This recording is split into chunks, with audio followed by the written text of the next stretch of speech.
It's an interesting time for business. Tariff and trade policies are dynamic, supply chains are squeezed, and cash flow, it's tighter than ever. If your business can't adapt in real time, you are in a little bit of hurt. So how do you get full visibility and adapt in real time? Over 42,000 businesses trust NetSuite by Oracle, your AI-powered business management suite. It brings accounting, financial management, inventory, and HR all under one roof. NetSuite is the #1 cloud ERP for a reason. It's your single source of truth, giving you the data and control you need to move quickly. Real-time forecasting helps you move into the future with confidence, and with AI built in, you can automate the busy work and focus on strategy. NetSuite helps you see what's stuck, what it's costing you, and how to pivot fast. If I were running a business with a lot of moving parts, I'd use NetSuite for full control over everything. Tame the chaos with NetSuite. If your revenues are at least in the 7 figures, download the free ebook, Navigating Global Trade, 3 Insights for Leaders at netsuite.com/SPI. That's netsuite.com/SPI. Hey, I get it. You've worked really hard to build up your business, and it's doing great. So great that you need help now. The most important thing for your business is to hire the right people to support it. So how can you find amazing candidates quickly? Easy. Just use Indeed. When it comes to hiring, Indeed is all you need. Stop struggling to get your job post seen on other job sites. Indeed Sponsored Jobs helps you stand out and hire fast. And with Sponsored Jobs, your post jumps to the top of the page for your relevant candidates, so you can reach the people you want faster. And it makes a huge difference. According to Indeed data, Sponsored Jobs posted directly on Indeed have 45% more applicants than non-sponsored jobs. And it's one of the largest databases of job seekers, too, giving business owners access to a wide range of candidates. And one of the things I love most about Indeed is the job alerts feature. I get notified when new candidates apply. There's no need to wait any longer. Speed up your hiring right now with Indeed. And listeners of this show will get $75 sponsored job credit to get your jobs more visibility at Indeed.com/smartpassive. Just go to Indeed.com/smartpassive right now and support our show by saying you heard about Indeed on this podcast. Indeed.com/smartpassive. Terms and conditions apply. Hiring Indeed is all you need. You spent months building towards launch day, but when the clock hits 0, your site crashes. Bots swarm, and loyal fans rage on Reddit. That's not good. Fanfare was built to stop that. Fanfare is the drop platform made for high-pressure moments, stampede-proof infrastructure, verified waitlists, and bot filters that actually work. Instead of refunds and rage, you get retention and revenue. And that sounds great to me. Your next launch shouldn't be a gamble. Get Fanfare's 5-step hype drop playbook and learn how to bulletproof your drop at fanfare.io/playbook. Again, that's fanfare.io/playbook. This is the Smart Passive Income Podcast with Pat Flynn, session number 220. Here's a question. What would you wish for? Welcome to the Smart Passive Income Podcast, where it's all about working hard now so you can sit back and reap the benefits later. And now your host. When he was a kid, his favorite toy was a typewriter. Pat Flynn. While DIY website tools are everywhere, most fall short on design and performance. Hit publish. Framer ships your site worldwide in seconds. No code, no compromises. Framer is a powerful, user-friendly platform that delivers developer-level results without writing a single line of code. Make your designs move and convert with Framer. Framer brings your site to life with powerful animations, dynamic content handling, and a design-first approach that helps your site stand out. Framer is the design-first, no-code website builder that lets anyone ship a production-ready site in minutes. Browse hundreds of pixel-perfect templates or even design something of your own on a totally blank canvas. Add bold animations like appear effects, text effects, scroll and looping animations, and much more in seconds. And it's free to start. The built-in AI handles the heavy lifting of generating starter layouts and can even translate your entire site to any language. On the back end, you'll get responsive breakpoints, built-in hosting, a flexible CMS, and privacy-friendly analytics. Ready to build a site that looks hand-coded without hiring a developer? Launch your site for free at Framer.com and use code SPI to get your first month of pro on the house. That's Framer.com, promo code SPI. Framer.com, promo code SPI. Rules and restrictions may apply. Running a business means legal questions are inevitable. Is this contract or agreement solid? What can I do if a client won't pay me? Am I set up properly for taxes? Well, rather than trying to navigate all of this on your own or searching endlessly online, imagine having a law firm on your side without the high hourly rates. That's exactly what Legal Shield's small business plans offer. With Legal Shield, entrepreneurs get access to real legal support, contract reviews, collection letters, guidance on business formation, and even help handling IRS audits.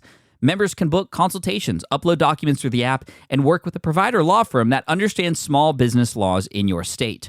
You also get proactive help on tax and trademark questions so you can stay ahead of legal risks. And if a client delays payment, Legal Shield can send professional collection letters to help you recover what you're owed, all for a fraction of what traditional attorneys charge.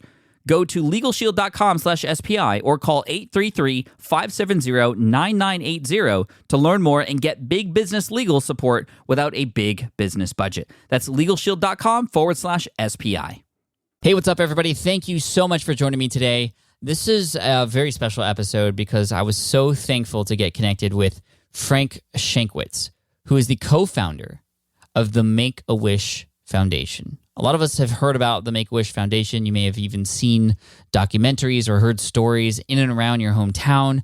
There was one documentary in particular that my family watched together that my son got really excited about, and this was called Bat Kid. And you may remember this story from about a year ago, I believe, when a kid who was sick, he had asked to be a superhero for a day, to be Batman, and the entire city of San Francisco transformed for this little boy's wish. And I was just, again, very thankful to get connected with Frank, who is no longer the CEO, but he was a co-founder and CEO, first president of the foundation. And we talk about business. Of course, we talk about what it takes to run a nonprofit and what it's like and how to fundraise and all that stuff. And just Frank is a great mind, some great stories to tell also about why it got started and the whole purpose of doing this in the first place. And so I just invite you to sit back, listen. Frank, you'll hear in his voice that he's just such an authentic person, and I connected with him instantly, even though this was the first time I've ever chatted with him. And in this episode, I literally teared when I was teared up and cried while I was doing this interview. I laughed, and you might just do the same. So just as a warning, this is a great one. And, I'm always looking for some new opportunities out there for philanthropic efforts, and this was very inspirational. And I do have some big things planned, which I'll share with you in the future. I don't know when, but there are big things coming, and Frank will definitely help be a catalyst for that. And here we go. Hey, what's up, guys? I'm here with Frank Shankwitz, the co-founder of the Make-A-Wish Foundation. He has received so many awards for a lot of what he's created. The President's Call to Service Award, the Making a Difference in the World, the Making a World of Difference, and the Ellis Island Medal of Honor Awards. Just Frank, thank you so much for being here. It's such an honor to have you on the show today. I appreciate it. Well, thank you, Pat. I appreciate the invite. Absolutely. I'm always trying to encourage others through example, but also through having guests like you on the show to think beyond just, serving our customers out there with the businesses that we have, and to really think about what else we could do with a lot of the success that we find. And so I've been doing a lot of what I can to explore different philanthropic efforts, but that's why I wanted to get you on the show to talk about kind of your start here with the Make-A-Wish Foundation. I know you're no longer in management there, and you're doing other things. We can get into that as well. But could you take us back to the beginning when Make-A-Wish started, and where did this idea come from? How did it all get formed? Well, let's see. We need about a 3-hour show for this. Well, maybe the 5-minute rundown or something. I'll try to summarize this as best as I can, Pat. In the mid-'70s, there was a very popular television show called Chips. Yes. That was very, very popular with the kids. And for people who aren't aware of that, Chips was about the adventures of 2 California Highway Patrol motorcycle officers. Extremely popular with the children. In fact, the show featured children as often as they could.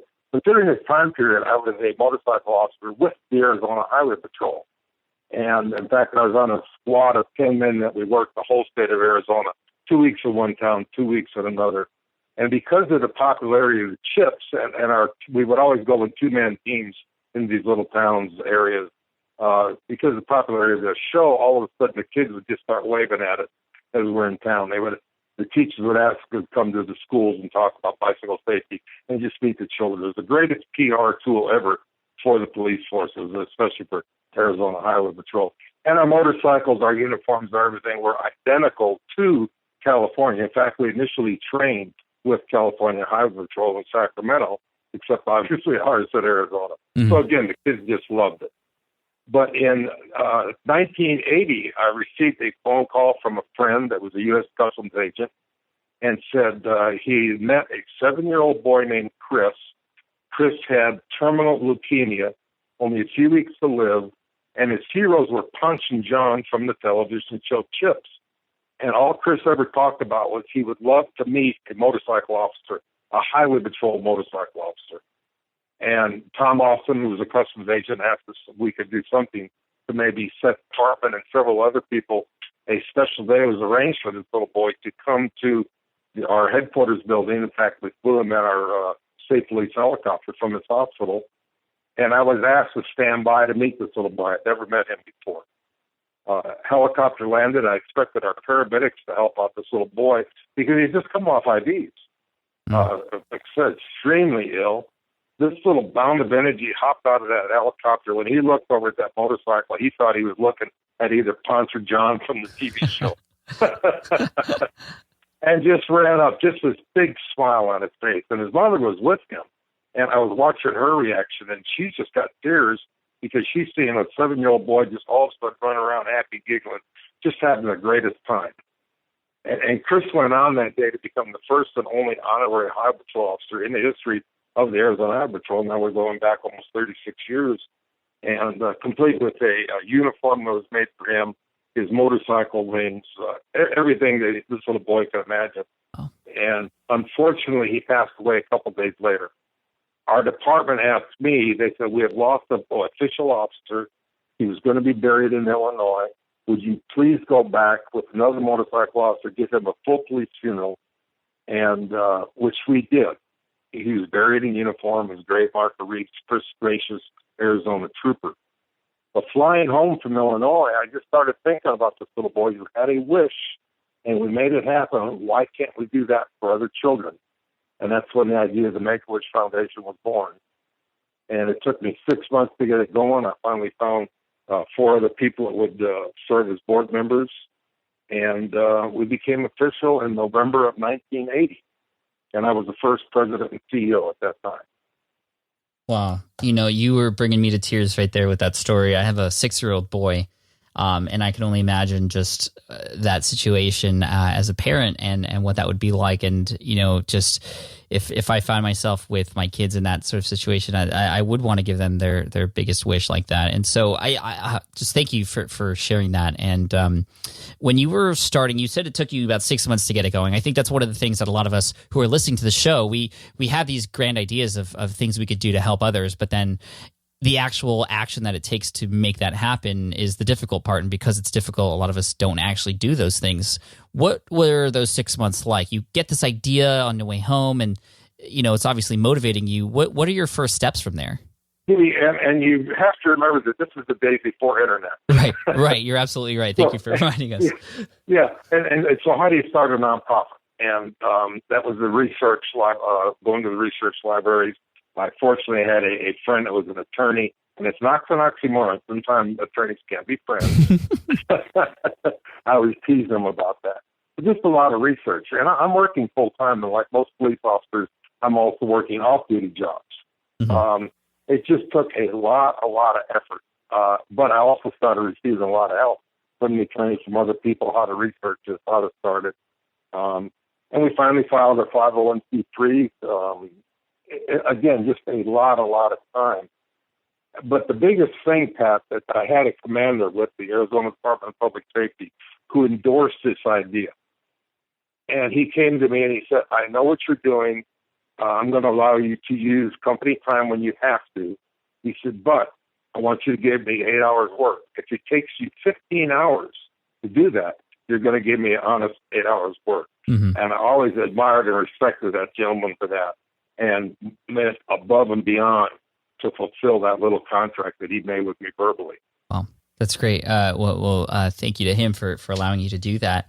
Another thing that comes to mind is just how big Make-A-Wish is. And I don't know the full history on Make-A-Wish, but when you had started it, I mean, it's one thing to start something like this. I mean, it's awesome that you had done that, but then to be so big that when it is sometimes the first nonprofit that comes to people's minds, and one that is very much a part of the public eye. And we see stories like the Bat Kid story, and immediately brings us to tears. And they had that documentary. I actually watched that with my son a couple of weeks ago about the Bat Kid who was going through San Francisco, and man, my son was just glued to the television. I'm always trying to teach him about giving to others, and that just showed him what a whole city did, really, and really a whole world did to come together because of the internet and its ability to connect everybody together nowadays, to support this one child. And even my son was asking me, why are they doing this for this little boy?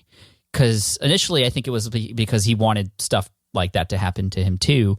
And he was like, whoa, why, like, how are all these people coming together just for this one kid? But could you speak a little bit, before we even get to the marketing or the growth of Make-A-Wish, on just, how important it is to focus even on just one single person? Because in entrepreneurship, a lot of people are like, oh, how do I reach the most people as possible? But when you're trying to help others, even just affecting one person's life can make a world of a difference. Can you speak on that a little bit, Frank? Oh, and people care. That's the biggest thing, is people care. It's such a strange world we're living in right now, but people still care. And the Bat Wish is the most perfect example. It just started out that this young boy wanted to be Batman for a day. And that was simply it. But the word got out through volunteers and that. And like you said, the whole city came together because that city cared about this one little boy. And that's what made this foundation what it is today. People care. And people may not know we serve children with life-threatening medical conditions. When we started this, it was strictly with children with terminal illnesses. And through the grace of God, modern medicine, a lot of those terminal illnesses of children are now surviving today. But we still don't know if they're going to survive that condition. But back to your question, it's strictly because people care, they want to help. And if so many of the businesses get involved, business is very successful in the community. And what's the best way for a business to identify with the community is to give back somehow with some type of a charity, with a nonprofit, with, I know, real estate companies go in and help people fix up their houses, or maybe a widow situation or an elderly person, they can't do it, they'll go in, clean yards, paint, whatever it is, somehow just giving back to the community, caring about people. Yeah, I mean, that's really what it all comes down to, and every single person is important. When it comes to the growth of Make-A-Wish, I think that obviously that caring is a big part of the growth of it. But were there any strategic things that happened in the beginning stages of Make-A-Wish that really helped it get its footing and help spread the word out there? Were there any specific, moments that you can remember that were really big lifting definitely. Moments? What were they? And it would be our very first official wish pad. It was in 1981, March of 1981. Again, a 7-year-old little boy, and his wish was to go to Disneyland. And we had very little funds, nothing, but we were going to make this happen. We called Disney people over at Disneyland, California. They had no idea who we were. We were brand new. Kind of wouldn't help us out. And I started this charity based on character, integrity, accountability. And like I said, Disney just wouldn't help us. I finally called Disney, and I said we would call several times. I said, I need to talk to you, the Director of Public Relations with Arizona Highway Patrol, and I have a warrant for one of your people. I got the man on the phone immediately, and the first thing I told him was, I lied to you. Now, remember I just said I base this charity on integrity, accountability. But I said, I lied to you. This is the reason I'm calling. Here's my name. Here's my badge number. Here's my supervisor's name. You can get me fired immediately, but please listen to my story. Wow. And told them about the Make-A-Wish Foundation, what we wanted. We just wanted to get a young boy in there. He was in a wheelchair. Could we possibly get him in front of the lines? That one little lie started the relationship with Disney, who now 36 years later has been one of the biggest sponsors of Make-A-Wish Foundation. So sometimes you got to just lie a little bit, but with an integrity if you can. But that was the start of the growth, because Disney gave us immediate press, and the press picked it up right away, the Associated Press, because they had never heard of anything like this, the Make-A-Wish Foundation. There was no similar organization in the United States or the world. And then NBC television picked it up, and it went on a nationwide broadcast, which immediately got us press coverages. Other states started calling, how do we franchise this? How do we get a chapter in our state? Which just started that growth. And because it's just that one little event, now, all these years later, there's 63 chapters in the United States, 36 international chapters on 5 continents. And I always want to stress that all because of one little boy. If it hadn't been for that 7-year-old little boy, this would have never happened. Yeah, wow. But also, if you hadn't really wanted to talk to Disney and just did what it took, I think that's another thing. I mean, you really believed in what you're doing, and you really knew that this was something that could work. And so, you told a little bit of a lie, and of course, when somebody says or hears that they have a warrant on them, you'll talk to the person you need to talk to. But man, what an incredible! I was literally getting goosebumps while you were telling that. And to think now, like you said, 36 international chapters, 5 continents, and I'm reading here on the wiki, there's over 300,000 wishes worldwide that have been granted. And to think that those are not just the lives of those children, but the lives of the families of those children and everybody who hears and reads those stories. I think it's spreading, just giving and hope for everybody. And I love that. And I thank you again for all of that. There's just so many things I want to dive into. I think one of the things that, based on your experience, and I know you're not working as CEO and president anymore. You were the first president back in the 80s. You're also still involved as what's called a Wish ambassador. Can you talk a little bit about what that means? Wish ambassador, the foundation has asked me to go to different chapters throughout the United States, over and as far as Saipan and Guam and Kenyan, on keynote speeches, keynote fundraisers, to meet and greet with certain executives, to explain the mission, to just get that one-on-one, not a telephone conversation, but an eye-to-eye, as I like to call it.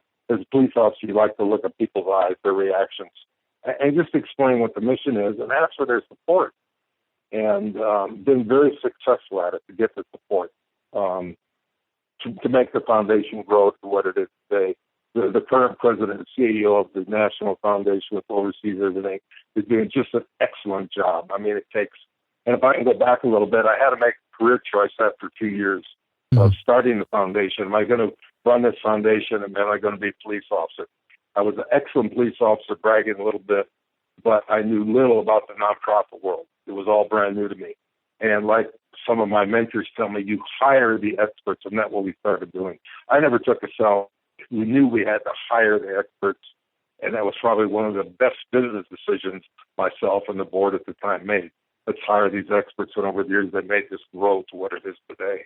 Yeah, that's an excellent point. It reminds me of Andrew Carnegie back in the Steel days, where he had connected with what he called his mastermind group, and he just hired all these experts in the steel industry because he actually didn't know much about steel, but he was able to become one of the richest men in the world and revolutionize just a lot of things, and also become the biggest donor ever at the time, giving to charities and whatnot in a similar fashion because of his connections and the fact that he had hired other people like you had just done and had said. And I think that's very smart. And that brings me to my next question here, Frank, which is all about the business of this kind of work. I mean, it's amazing that you started this and it's continuing to go and it's continuing to run, but it's also, we have to realize that it's still a business and it still has to run, it still has to profit and make money so that it can continue to run and help others. I think that's a big struggle for people too. And can you talk a little bit about when you were starting it out, how you were able to keep it afloat? I think that's one of the things, especially with this kind of thing where you want to give so much, it's very hard to keep it afloat in terms of the profits that, because you need to keep it running. So what can a person do who's looking to get into nonprofits based on your experience? What can they do to make sure that, they continue to keep this thing moving forward, that they're going to actually, just stay afloat? Probably the one word is integrity. If you're starting a nonprofit, it's all about the nonprofit. It's not about you. And what I mean on that is you've got to focus on the mission. A lot of nonprofits that you look at, my favorite website is charitynavigator.org. Charity Navigator is the watchdog for nonprofits. And there are approximately 1.2 million nonprofits in the United States right now. Wow. And a whole bunch of own personal gain. And Charity Navigator rates on a 4-star system, and they point out where the money is going, because every nonprofit has to report quarterly to Internal Revenue Service, and Charity Navigator gets those reports, looks at them, and find out where the dollars that people are donating are going. Is it going to the mission? Is it going to somebody's high salary? And that was one of the biggest things that we stressed on when we started this. That's why I never took a salary, because I wanted every dollar to go to the mission. Mm-hmm. And Make-A-Wish right now is maintaining a 70% or higher of every dollar donated goes direct to the mission, which maintains a 4-star rating with Charity Navigator. It still maintains that mission. So the biggest thing, if somebody's in the nonprofit world or starting, like I'm starting a brand new nonprofit here, we're getting ready to launch here about next month, hopefully, is again, we're going to focus on the mission and not our individual person. Mm-hmm. Do you want to, I don't know if you're able to, but do you want to talk about what that next venture is for you, and just maybe share a little bit about it so we can perhaps show some support for it? Yeah, I mentioned to you that the Make-A-Wish Foundation is a well-run, well-funded organization, and its mission is for the children of life-threatening illnesses. I meet so many people around the country because I'm now a motivational, inspirational speaker that talks about, well, how come we can't get somebody to help me with, for instance, service dogs for autistic children? And I did research on that. It's an example of $58,000 average price to train a service dog for an autistic child. The same service dogs go to our veterans that can help them, a veteran with prosthetic limbs and that, help them get around, help them do things, the same price. And the VA doesn't provide that. Just all sorts of individual causes. And a friend of mine suggested the foundation. We will try and get in the community and start a ripple effect to raise money for these individual causes. So that's in fact the name of the new nonprofit, Ripple Effect Foundation.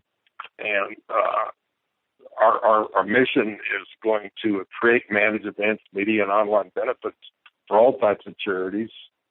And we're getting ready to launch it pretty quick. I've developed a pretty good board on there. Some names I'll mention, you won't know their name, but you'll know their relation. One of the board members is David Stanley. His stepbrother is Elvis Presley. Oh, wow. Another one is Tanya Brown. You don't know her name, but you know her sister, Nicole Brown Simpson. So we're getting some people that have contacts that can really help us out and see what we can do to help a whole bunch of other people. That's awesome. Well, I look forward to learning more about Ripple Effect Foundation in the near future, and we'll definitely put links on the show notes page and everything for you. The last question I have for you, Frank, and again, thank you for your time today. I really, really appreciate it.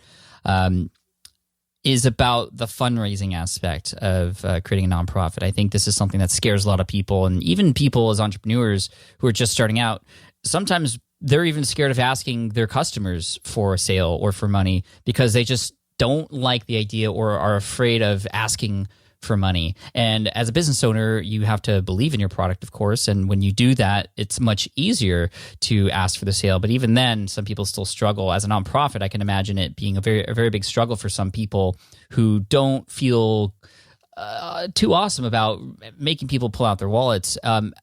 How do you best approach the fundraising aspect of, running a nonprofit organization? And that's a very good question. And I always tell people, if you're afraid to ask, you shouldn't be in the nonprofit business. But the first thing is you have to have a mission that people will relate to. Mm-hmm. So whatever it may be, helping veterans, it's got to be a mission. And again, it's got to be a mission of integrity and accountability. But you just go there, and the business world is all about sales, and the nonprofit is the same thing. It's all about sales. You have to sell that mission to people, and you're going to find the right people to support it. And then it always goes, when I find that right person, how big is your Rolodex? That you can contact your other friends to see if they believe in that mission I'm doing, just as a business will do. How do you believe in my product? Mm-hmm. It's basically the same salesmanship. But if you have a good product in the business world and you have a good profit in the nonprofit world, then it works the same way. Love it. That's a great answer. And plus you have to show a return. You have to show in the nonprofit world that money being donated is going to that mission, and you're accomplishing mission, just like in business, you're accomplishing a good quality product. Absolutely. I think the big struggle with the fundraising aspect in nonprofit world is, a lot of times with the business world, you often get a return immediately after. For example, if you're buying a piece of software or something, or you're buying a book, even you get to hold it or start reading it immediately, or start using that software, and you get that immediate return or that immediate it's a one-to-one real-time transaction. Whereas if somebody's donating money, often you don't really know what happened. So you're 100% correct. You're 100% correct. And like a brand new nonprofit like Ripple Effect, we have $0 in a bank account right now. Mm-hmm. It will take us a good year to get started when we're actually going to start giving back to the dollars donated. But again, accountability. The thank you letters to show them what's going on in the nonprofit world. Here's the money. Here's what we're doing. Here's what we're going to do. And then through your social media sources, keep everybody informed. Transparency. Yeah, I love it. Frank, when Ripple Effect starts collecting, let me know. I'm more than happy to help out for sure. Well, thank you so much. Thank you. Yeah, absolutely. So we'll keep that in mind. Is there a website or any particular place where people who are listening to this right now can go, or is this kind of a? Yeah, the website for Ripple Effect is being developed. We haven't even got on there yet. Okay. Anything, but for my individual, you can follow my adventures. We're having a movie made. Universal Studios is doing a movie about my life, which is kind of flattering, but that's a whole nother topic. A book's coming out. But my personal website is Wishman1, the number one, wishman1.com. Wishman1. And on that the number one, not ONE. And on that, they'll be able to follow everything that I'm doing as far as the new Ripple Effect Foundation, the movie, the books, and so on. Man, I'm super inspired. Frank, thank you again so much for coming on and sharing all your wisdom and just the inspiration. And I really look forward to these upcoming ventures. And the movie and the book, I didn't even realize that was happening. And I'll definitely make sure to catch those when they come out. If there's anything I or the SPI community can do for you, just please reach out to me and let me know, and we'll make things happen. Well, Pat, again, I appreciate allowing me the time on your show. Yeah, thanks for coming on. Cheers. All right. I truly hope you enjoyed that episode as much as I loved re-listening to it, and especially recording it and having a conversation with Frank. And it just makes me just so happy that I'm able to connect with people through the podcasting world. I mean, I never thought I would be connecting with some of my heroes, and even people I didn't know would be my heroes until after I chatted with them, like Frank. And I just want to thank you, Frank, if you end up listening to this, or if somebody who knows Frank ends up listening to this. Again, Frank Shankwitz, co-founder of the Make-A-Wish Foundation. And to everybody else out there who has donated to Make-A-Wish, who has helped or was involved with Make-A-Wish in some way, shape, or form at any moment in time, just great. You guys are doing great stuff, and it's so inspirational because I want to do big things to help people like that too. And, I built a couple schools in Ghana. I'm on the advisory board for Pencils of Promise. And the reason for that is not only so I can help out in other ways, but also I just want to make connections with as many of these philanthropic people as possible, because this is how we make change in the world. And that's why I'm so excited about all of this. So Frank, you're amazing. Everybody else out there, you're amazing. Thank you so much. I hope you enjoyed this episode. A little bit different than other episodes, but also a lot of great content too. Frank definitely brought the goods, and he has a lot of experience and wisdom to share. So, man, this is great. Hey, and really quick, I want to let you know about a page on the website that might be really helpful for you. A lot of you are already taking action on what you've heard on the podcast, which is fantastic. But a lot of you have also messaged me asking for more, deeper information, more fine-tuned and highly targeted information for specific problems and pains that you might be having. So what I did was I actually put together a few courses. There's more courses actually coming down the road, but you could check out all the courses and things that are available to you there at smartpassiveincome.com/courses. My team and I have worked really hard to put together the best information that'll help you solve specific problems that you might be having in your business. So if you're just starting out and you need help and you need accountability, handholding, you want a community behind this as well, check it out, smartpassiveincome.com/courses. You can see what's available there. All different kinds of courses to help you through a number of different things you might be working on. And like I said, there are more courses coming down the road too. So one more time, smartpassiveincome.com/courses. All right, thank you so much. I appreciate you. And man, I'm really excited. There's just so many great episodes coming up. The next one is with a student of mine who's been on the show before, and he's doing some stuff that I've never heard of before either. So it's sort of the student now teaching the teacher, and you're going to get a lot of information that's going to help you, especially if you sort of flatline with sales. If you flatline with sales, this is going to help you get to the next plateau, and it's going to be amazing. So I look forward to serving you in that episode 221. Until then, just keep pushing the envelope, keep pushing forward. Love you guys. Thank you so much for your support. And check out the show notes for this episode at smartpassiveincome.com/session220. Take care. See you then. Thanks for listening to the Smart Passive Income Podcast at www.smartpassiveincome.com.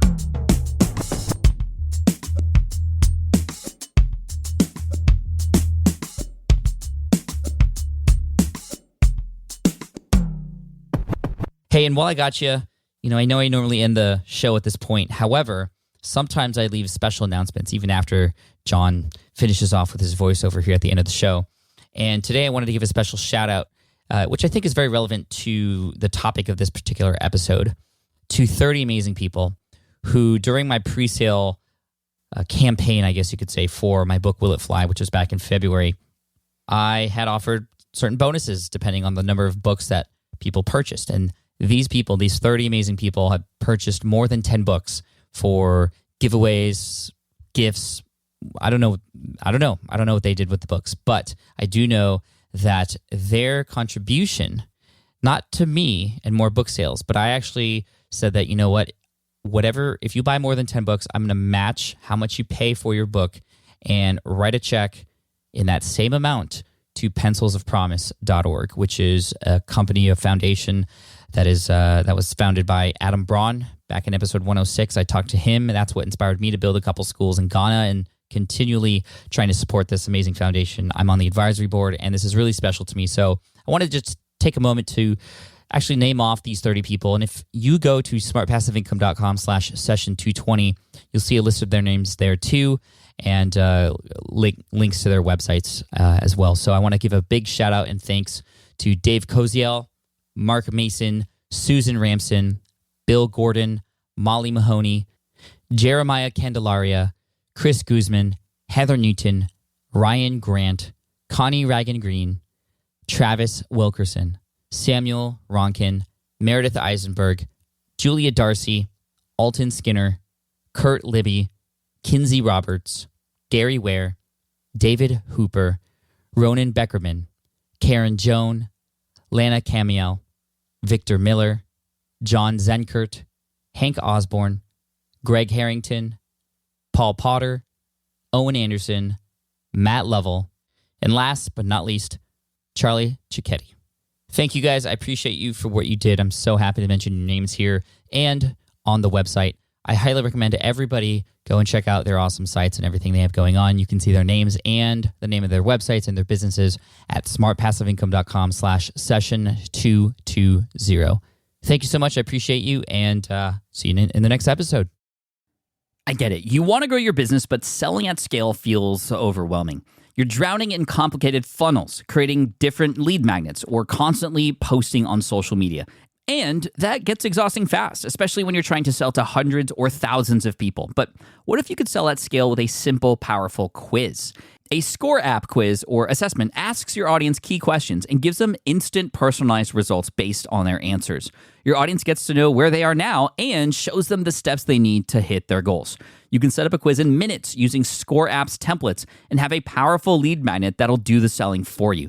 The best part is your audience actually wants to take this quiz, and you build huge amounts of trust before you even make a single offer. No hard sales, no chasing leads, just value at scale. Get 50% off the first 3 months using the discount code SPI. Just head to scoreapp.com/SPI. Again, that's scoreapp.com/SPI. Hey there, quick pause here because I have to tell you about a tool that completely transforms the podcasting workflow, Riverside. I get it. I used to juggle multiple platforms just to record one podcast episode. It was exhausting. Zoom for recording, Audacity for editing, and then a bunch of different apps just to create clips and social posts. I've tried other ones as well. They were okay, but they were clunky and super time consuming. That's where Riverside has massively helped. I can do it all in one place: recording, editing, repurposing, one platform, one streamlined flow. I just log in, record with my guests no matter where they are in the world, and just like that, studio quality audio and high resolution video all in one. And get this, even if your Wi-Fi glitches, Riverside records locally on your device so everything sounds and looks crystal clear. But here's my favorite feature: Riverside's AI editing tool. You can remove silences and filler words with just one click.